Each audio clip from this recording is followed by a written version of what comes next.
Some promises aren't broken, they're just waiting. Harrison Ford hadn't thought about Raymond Wilson in decades, but one quiet afternoon in Chicago, he walked into a place from his past and saw the man who had helped build his future. What came next wasn't about fame or debt or glory. It was about something deeper, a promise, left unfinished. Before we begin, let us know where you're tuning in from. And if this story moves you, consider subscribing for more stories like this. The sky over Chicago was the kind of gray that soaked into your bones. A quiet chill settled in as Harrison Ford drove through the narrow streets of the neighborhood he once called home. The years had changed everything: the storefronts, the sidewalks, even the skyline, but not the feeling. That was the same.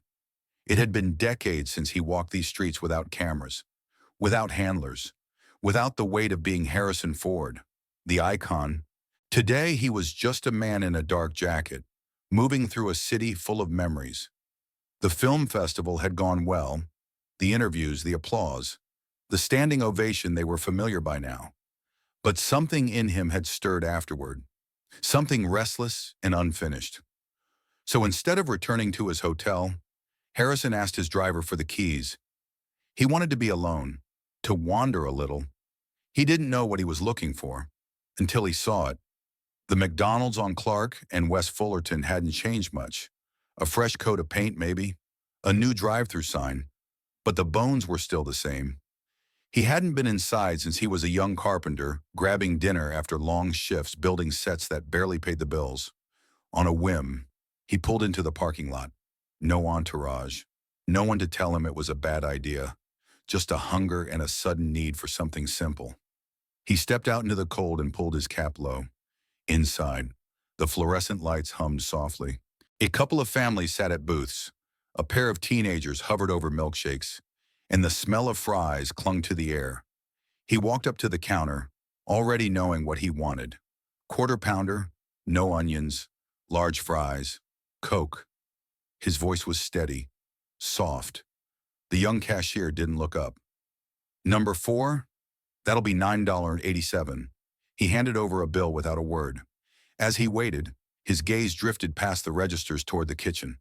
Workers in red uniforms moved quickly, filling bags, calling orders, wiping trays. It was nothing special, just another McDonald's on another winter afternoon, until he saw him, a man at the grill, older than the others, with strong shoulders and silver in his hair. His movements were practiced, smooth. He flipped patties with a quiet rhythm, adjusted the heat, wiped the counter. There was something familiar in the way he moved, something Harrison hadn't seen in over 40 years. Then the man turned slightly, and Harrison's breath caught in his throat. The brow, the chin, the way his lips pressed together in concentration, it couldn't be. But it was. Raymond, his first true friend. The man who once shared a sandwich with him when they both had nothing. The man who believed in him before anyone else did. And now, here he was, wearing a paper hat, working a grill, in a forgotten corner of the city they both used to dream their way out of. The cashier called his order number, but Harrison didn't move. He stood rooted in place, his heart pounding in a way it hadn't in years. This wasn't how he imagined finding him again. He always thought if it happened, it would be at a reunion, maybe a book signing, something dignified. But life, Harrison had learned, rarely gave you what you expected.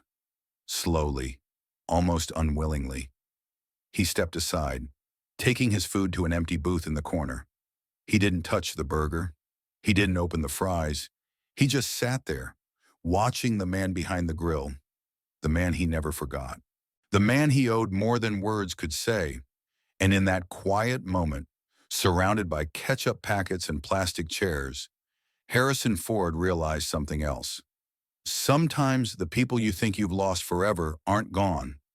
They're just waiting, in the most unexpected places, to be found again. Harrison sat in the far corner booth, his food untouched, growing cold beside him. The burger wrapper stayed sealed, the Coke slowly losing its fizz. His eyes never left the man behind the grill. Raymond moved with the quiet grace of someone who had done this 1,000 times. There was no waste in his motions, no sign of fatigue in his face, just a calm precision born from years of repetition. He handled the spatula like a craftsman, flipping patties, adjusting buns, adding cheese, sliding trays with the same kind of care Harrison once saw him use on mahogany shelves and hand-carved panels. But there was something else too, a slight hitch in his step, a careful shift of weight from one foot to the other. Harrison noticed it the way an old pilot notices the drag of a crosswind, subtle but unmistakable. Raymond was limping, not badly, not enough to draw attention, just enough for someone who knew him to feel it like a punch to the gut. He watched as a younger employee, maybe 16, dropped a tray of condiments. The containers burst open, ketchup and mustard smearing across the floor like spilled paint. The kid froze, eyes wide with panic, expecting a reprimand. Raymond was there in a heartbeat, not rushing, not scolding, just steady. He crouched beside the boy, patting him gently on the back. "Hey, it's okay. Grab a towel. I'll get the mop." The boy nodded, grateful and still shaken. Raymond didn't raise his voice, didn't sigh or roll his eyes. Just helped, like always, like he used to. Harrison's fingers tightened around the paper cup in his hand. He'd seen this before, long ago, in a different uniform, when Raymond helped him clean up a shattered window on a job site and said, "Mistakes happen. Clean it up. Learn. Move on." That voice steady, warm, dependable. It hadn't changed, and maybe that was the part that hurt the most. Raymond hadn't changed, not the way life had changed Harrison, or the way success had. Harrison shifted in his seat, ready to stand. He'd walk up to the counter, say his name, watch for recognition in Raymond's eyes, maybe even hug him, if the moment felt right. But then what? What do you say to someone you left behind, someone who stayed grounded while you flew? "Hey, Ray, I became everything we joked about, and you ended up here." No, he couldn't do it. Not like that. Not now. There were other people around, employees, customers. Raymond deserved more than a surprise reunion in front of strangers. Harrison sat back down. The booth creaked slightly beneath him. He looked around. The lights buzzed. A child cried somewhere near the play area. Fries sizzled in oil. Normal life. Ordinary noise. But to Harrison, it all sounded distant, like he was watching from behind a glass wall. What if Raymond didn't want to see him? What if time had hardened something between them? Something invisible but unbreakable. What if his presence reminded Raymond of everything that hadn't worked out? What if the reappearance of an old friend felt more like salt than salve? He rubbed his forehead and let out a long breath. The truth was, he wasn't sure who he was more afraid for, Raymond or himself. Because deep down, Harrison knew this wasn't just about old memories or buried guilt. It was about what Raymond represented. A man who never asked for recognition, who never cashed in his friendship, who lived without spotlight but carried the kind of grace Harrison had come to envy. And if he stepped into Raymond's world now, even with good intentions, would it change something essential? Would his sudden reappearance make Raymond feel small, like an exhibit in someone else's story? That's what kept Harrison glued to the booth. Not fear of rejection, but fear of damaging something intact, something quiet and pure. So he stayed where he was, watched longer, said nothing. And in that silence, a realization settled over him like dust on old wood. Maybe it wasn't Raymond who had changed. Maybe it was him. And maybe, just maybe, he wasn't ready to be seen, not yet. The streets of Chicago were quiet by the time Harrison pulled his car into the dim corner of a hotel parking lot. He turned off the engine, but didn't get out. The dashboard clock read 11:47 p.m. He sat there, the city humming faintly beyond the glass, a blur of streetlights and sleeping windows. His meal from earlier sat in a paper bag on the passenger seat, untouched. The memory of Raymond behind the grill refused to fade. It clung to him, heavier than exhaustion, sharper than nostalgia. He reached across the seat and grabbed the worn leather duffel he always traveled with. It was older than most people realized, scuffed and creased, stitched back together more than once. Inside were things he rarely touched: pages from old scripts, photos, pieces of wood, a folding knife he'd had since the 70s. Near the bottom, beneath a bundle of envelopes and receipts, his fingers brushed something brittle, a folded piece of paper. He pulled it out carefully, yellowed with time, the corners curled, the pencil handwriting faded but still legible. It read, "We, Harrison Ford and Raymond Wilson, promise that one day we'll open our own workshop. A real one. No jerks, no shortcuts. Just good work by good men. Wilson and Ford."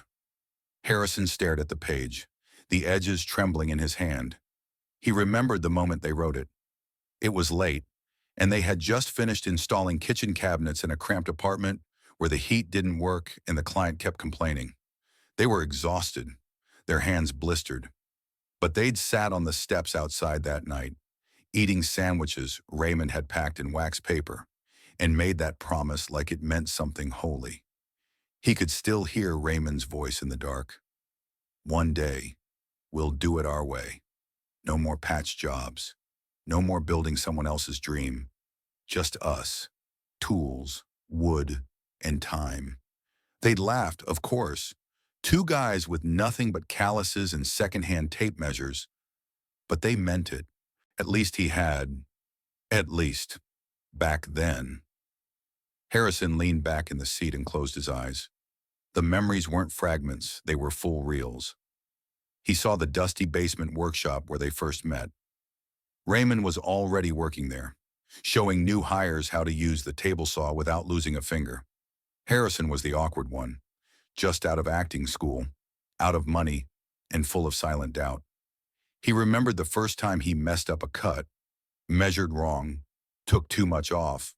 The foreman shouted. Raymond stepped in. "He's learning," he said. "Let me show him. No drama, no condescension, just calm." That's who Raymond was, a teacher in a world of cutters. Harrison learned to measure twice and cut once, learned to sand with the grain, learned that good work isn't fast, it's honest. But Raymond taught him more than tools.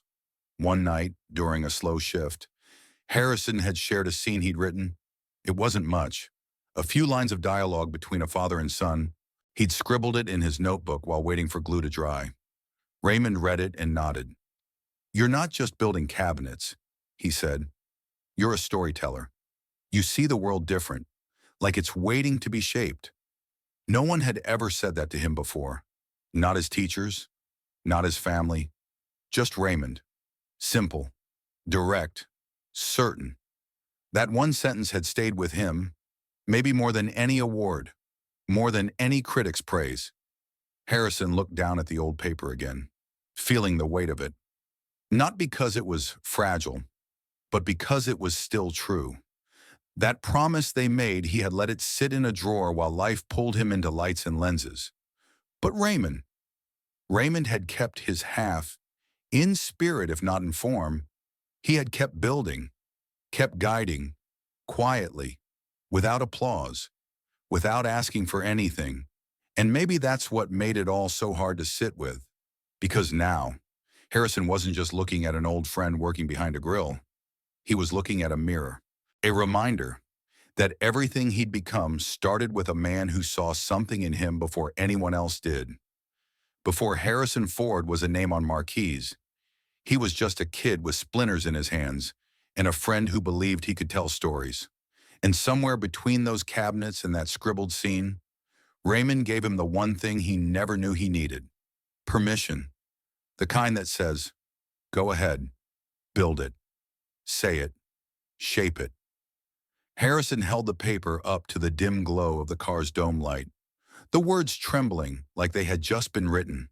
And in that silence, he made a decision.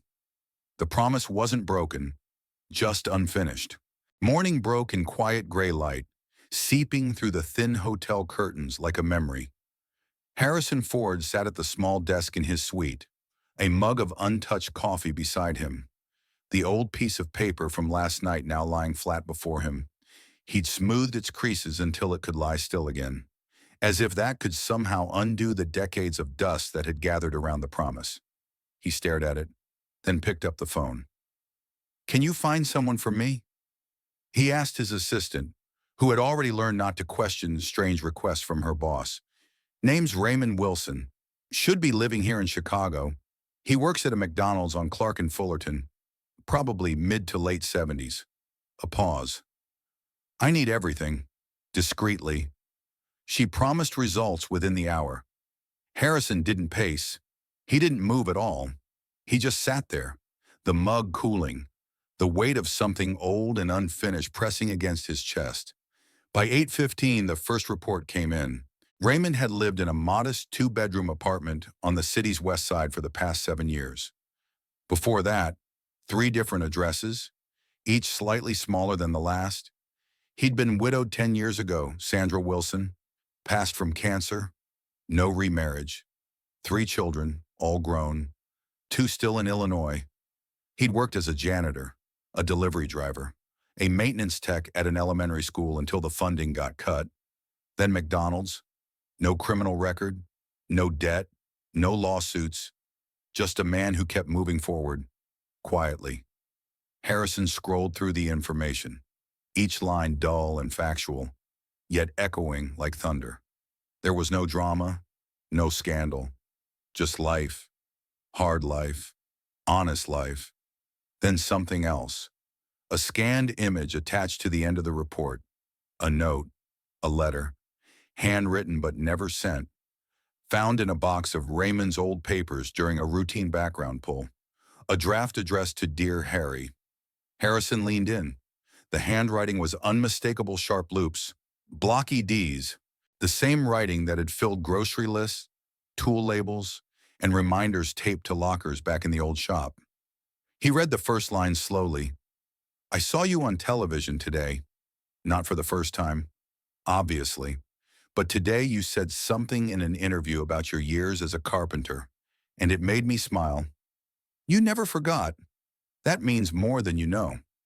Harrison's eyes narrowed slightly. His breath caught in his throat. The letter continued. "I don't expect you to remember me. I know your life's not what it was back when we shared peanut butter sandwiches in that dusty shop. But I still have the paper, the promise. I kept it in a cigar box under the bed. Wilson and Ford. That always had a nice ring to it." Harrison's hands trembled slightly as he scrolled. "I never reached out. Not because I was bitter. Never that. I just didn't want to interrupt whatever you were building. Some things are better left untouched. But I want you to know I'm proud.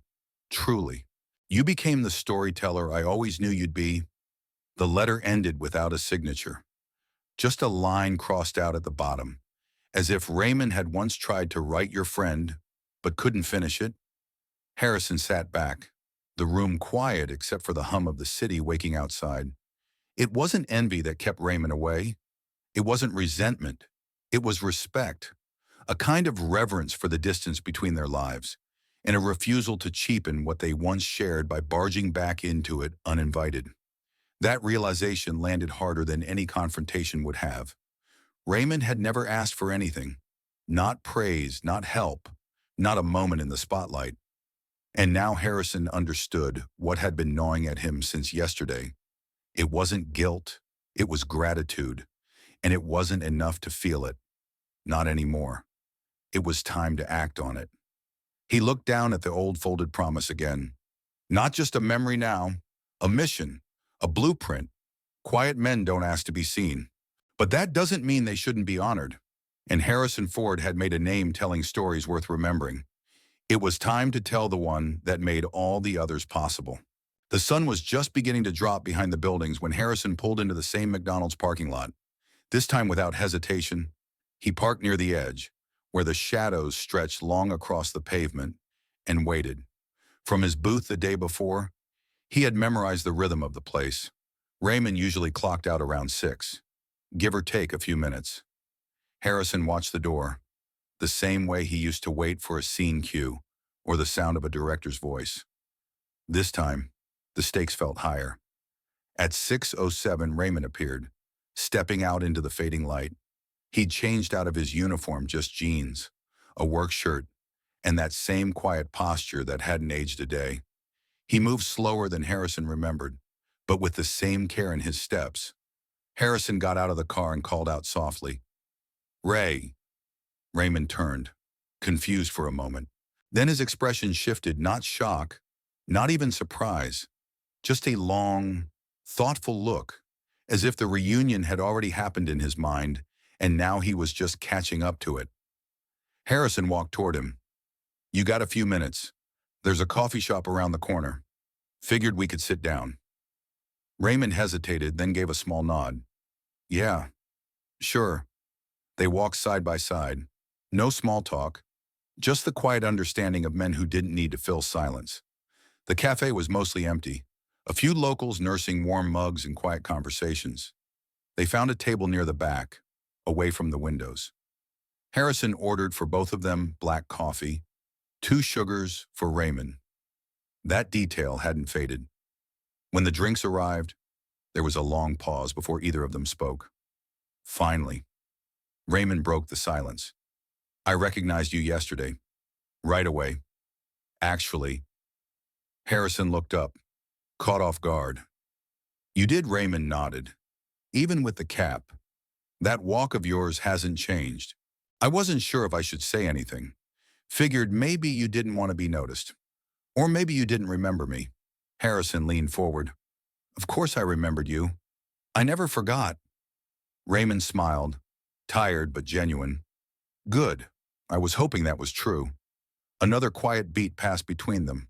Not uncomfortable, just heavy with everything unsaid.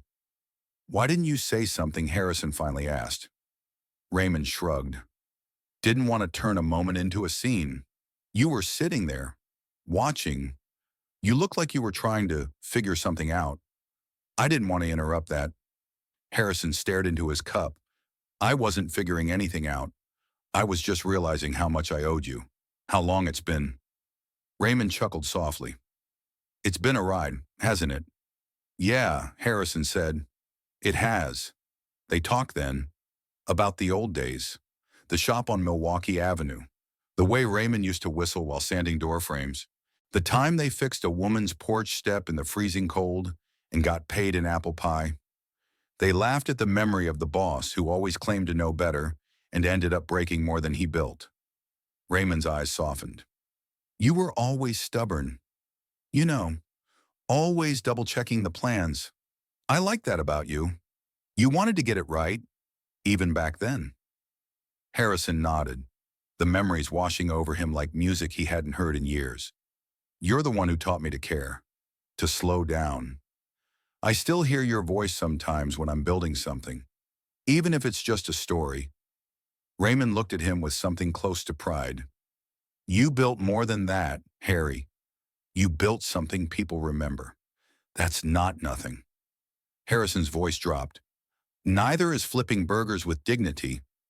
I saw how you talked to that kid who dropped the condiments. I saw how they looked at you, like you're the one holding the place together." Raymond didn't answer at first. He just stirred his coffee, then said quietly, "I never needed much. Never wanted to chase anything too big. Just tried to be useful." Harrison looked him in the eye. "You were more than useful. Ray, you mattered. You still do." Raymond smiled again, a little wider this time, but there was something in his eyes, a glint of moisture. He quickly blinked away. "I didn't reach out," he said softly. "Not because I was ashamed or angry. I just figured, if you ever wanted to find me, you would. And if not, I'd still be proud of what you became." Harrison couldn't respond right away. The words settled into the quiet like sawdust after a cut. It wasn't pity Raymond wanted. It never was. He didn't need help. He just wanted to be remembered, to still mean something. And in that dim cafe, with 2 cooling cups of coffee and decades between them, he finally knew he always had. The building stood quiet beneath a pale sky, its windows dusty, its walls tired from years of silence.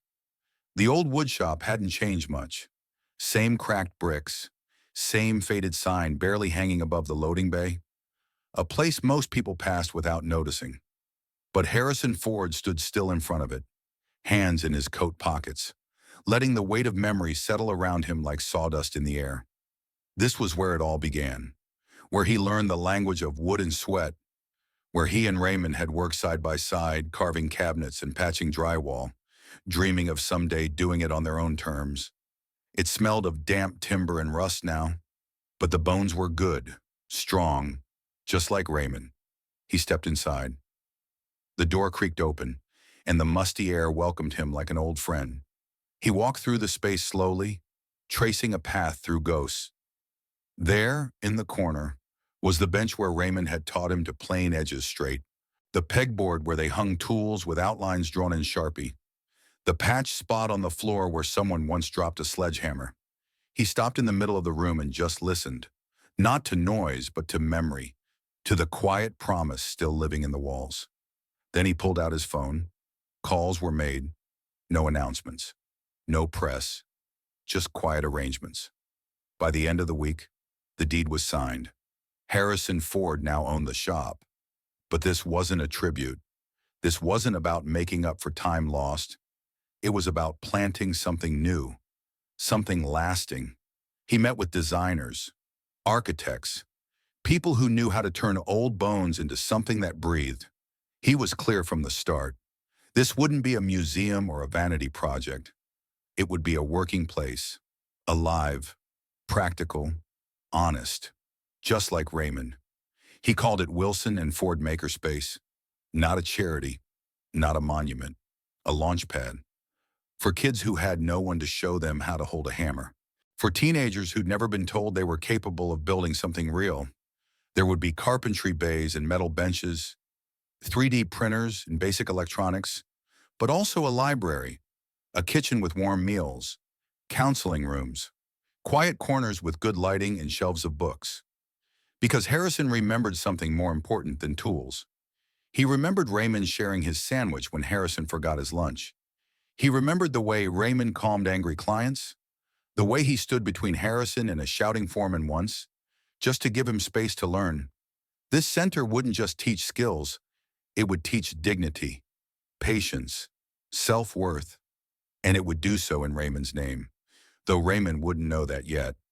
Harrison was careful to keep it from him, not out of secrecy, but out of respect. He wanted it to be ready before he showed him, not a blueprint, not an idea, a reality. Because that's how Raymond always worked. Build first, talk later. And deep down, Harrison knew this wasn't about repaying a debt. It wasn't even about the past. It was about giving Raymond what he had always given so freely to others. A chance to believe in someone before the world gave them permission. A place where seeds could grow, quietly, strongly, without applause. The morning was cool and still, the kind of quiet that asked for reverence. A thin fog hovered over the streets as Harrison's SUV pulled into the freshly paved lot. The building stood ahead new, proud, but somehow familiar. The old shop had been transformed, its bones preserved, but its spirit reimagined. Glass doors, clean lines, wood and steel blending like handshake and promise. Raymond sat in the passenger seat, his brow furrowed in confusion. He hadn't asked questions when Harrison picked him up, just sipped his coffee and watched the city roll by. Now, as the car idled to a stop, he turned. "What is this?" Harrison gave a small smile. "Just come see." They stepped out into the crisp air. Raymond walked slowly toward the front entrance and then stopped. Above the doorway, mounted in clean black letters against a cedar plank backdrop, were the words Wilson and Ford Makerspace. For a moment, he didn't breathe. "Is that?" he began, but the words caught in his throat. Harrison nodded. "Ours, just like we said." Raymond stared at the sign, eyes wide. His voice was low. "You remembered. Every word." They walked through the entrance together. The smell of sawdust was still in the air, fresh, intentional. The lobby was bright, welcoming, warm wood floors beneath their feet. Inspirational quotes line the walls, not just from scholars and celebrities, but from craftsmen, real voices, people who had built things. They passed the main workshop, rows of polished workbenches, tools neatly hung, wood neatly stacked, a space built not just for use, but for care. Next, the classrooms, whiteboards, screens, bookshelves. Beyond that, a cozy room with couches and shelves of novels, a kitchen with stainless steel counters and the scent of freshly baked bread. Kids would eat here, study here, learn how to be whole here. But Harrison led Raymond further, down a quiet hallway to a single wooden door. A small plaque read, "Honor Room." He opened it. Inside, the room was simple. Warm light filtered through high windows. On the far wall, a glass case stood alone. Inside, resting on black velvet, was an old wooden toolbox, worn, scuffed, edges chipped by time. Beside it, framed carefully, was the folded, yellowed paper Raymond had once written in pencil. The promise. Raymond stepped forward, hands trembling slightly. His eyes locked onto the case, and his breath hitched. "I thought this was gone. I found it in one of my boxes," Harrison said quietly. "And your toolbox was in your daughter's attic. She kept it, said it reminded her of who you were." Raymond reached out, fingers just barely touching the glass. "I wrote that as a joke," he whispered. "You didn't treat it like one," Harrison replied. "Neither did I." Raymond turned. Emotion caught tight in his chest. "Why did you do all this?" Harrison looked him in the eye. "Because this place isn't just for the kids. It's for you. You taught me what dignity looks like, what quiet strength is. And now I want the world to learn from you, too." He paused and then added, "I want you to run it, or at least help shape it, as executive honor director. Your way, your pace. We'll bring in a team to support. You lead." Raymond took a step back. "Harry, I can't run a program. I don't have a degree. I've never managed anything. I'm just a guy who worked with his hands." Harrison's voice was steady. "Exactly. And you have something no school can teach: character, presence, a way of making people feel seen." He nodded toward the case. "That box isn't a symbol of what you were. It's a reminder of who you've always been." Raymond's shoulders dropped slightly, the resistance giving way to something softer. A tear finally broke free, trailing down his cheek. "I don't know what to say." "Say yes," Harrison said. "Say we finish what we started." And in the silence that followed, Raymond placed his hand gently over his name on the plaque. The past, present, and future meeting in a single breath. "All right," he said, "let's build something real." 6 months later, the Makerspace hummed with life. The floors shined with fresh polish, and the walls echoed not with silence, but with the sound of tools clinking, laughter, questions, and the quiet concentration of learning. It wasn't just a building anymore. It was breathing. A place where hands once idle now found purpose, where kids who had never held a screwdriver could now build shelves, frames, and dreams. In the center of it all was Raymond, not behind a grill or sweeping a floor, but standing tall at a workbench, sleeves rolled up, a pencil tucked behind one ear. He moved slower than he used to, but his presence filled the room like steady music. Students gathered around him, watching as he demonstrated how to sand an edge, how to measure twice before cutting, how to hold the material like it meant something.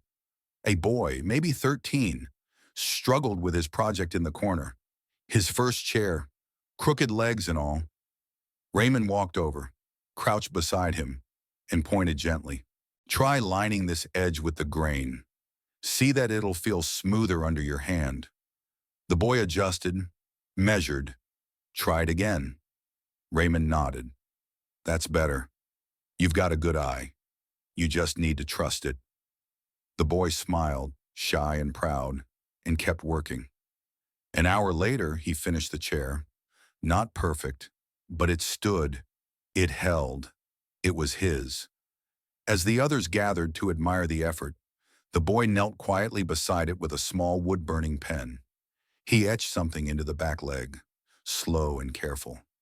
When he stood, Raymond stepped closer and read the words carved into the grain. "Thank you for not forgetting what matters." The letters were uneven, but the message was clear. Raymond blinked, his throat tightening. He placed a hand on the boy's shoulder and said nothing, because nothing needed to be said. Across the room, beyond the glass entry, someone watched. Harrison had returned that morning, unannounced. No cameras, no crowd, just him and a cup of coffee from the place down the street. He stood outside in the quiet, leaning gently against the railing, watching the place move on its own power, watching Raymond, not as a relic of the past, but as the heart of something entirely new. He didn't step inside. He didn't wave. This wasn't his moment. It never had been. The center didn't run on his fame, his money, or his legacy. It ran on Raymond's belief in people, on the quiet strength he had passed from his hands into theirs. Kids walked past Harrison on their way inside, backpacks bouncing, excited voices floating into the morning. They didn't know who he was, or if they did, they didn't show it. That was fine with him, more than fine. He sipped his coffee and smiled. Raymond had built something real, not alone, maybe, but by being who he'd always been, steady, kind, unshaken by recognition. And now, that goodness had taken root, not just in the wood and glass and steel, but in people. In generations that would grow up knowing how to shape things with care. Harrison turned to leave, steps slow but sure. Before he walked away completely, he glanced once more at the boy in his chair. The sunlight hit the carved leg just right. The words glowed in the grain, not a monument, not a statue, just a simple truth, left behind like a signature. Not everyone needs a stage. Some people leave their mark by helping others build theirs. And sometimes, the quietest legacy is the one that echoes longest. If you enjoyed this story, let us know in the comments, and don't forget to like, share, and subscribe for more inspiring stories.